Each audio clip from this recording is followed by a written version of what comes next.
So now we have another smaller US corporation, which is bigger in Las Vegas, and that's MGM Resorts. Remember, this was a company founded by a guy called Kirk Kerkorian, although he's now dead. The MGM comes from Metro Goldwyn Mayer, which was the movie studio with the lion, and then they built the properties. But really, it's the dominant player in Vegas. And here we talk about resorts. You may well have stayed at them, like the Bellagio. That's the one with the musical fountain. The MGM Grand, which is a massive complex where Britney Spears currently has her long-running show. See, I know these things. I'm impressed. The Mandalay Bay, the Aria, the MGM Macau. So they're in Macau too, but smaller there. Yes. Now, as far as market cap, remember, this one is lesser, so it's 14 billion roughly, give or take. Not currently profitable, not paying any dividends, which is probably related to short-term moves and building and what have you, and write-backs and write-downs. Slightly complex financials. So I don't know, if you like Vegas and you think Vegas is going to... Exactly. So this is the best Vegas exposure you're going to get, right? They're the dominant player there. They are trying to diversify out of that. There's 2 new developments in Maryland and Massachusetts, as well as the Macau development.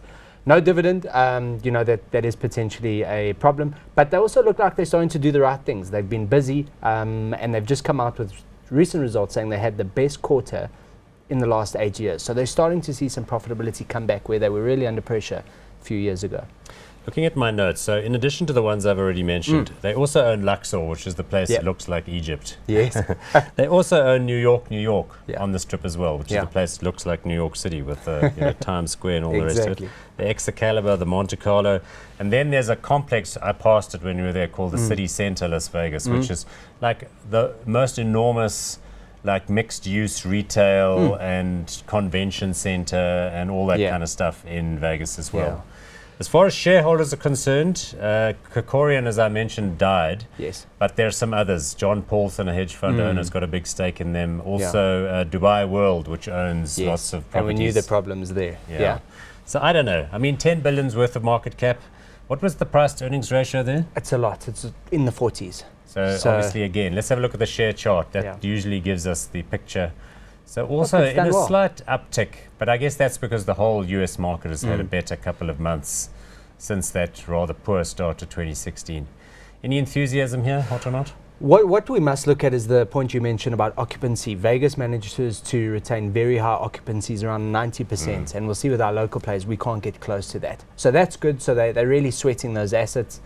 Must be all those bachelor parties. Got to be. Spring break weekends. I mean, when you go to that place, it's like everyone temporarily suspends their sanity. What happens in Vegas. Exactly. You see these people around there. There's not enough for me. I mean, you're paying a rich valuation for no profit at the moment. Yes, they are turning it around, but we know the US economy itself is looking okay and employment levels are rising, but that's why these companies have normalized earnings and are looking a little healthier. Correct. At times in the past, they didn't look so healthy at all. Okay, so we're going to say not hot on not these. Hot this wouldn't be top of our list, I don't think, going global in portfolios. No.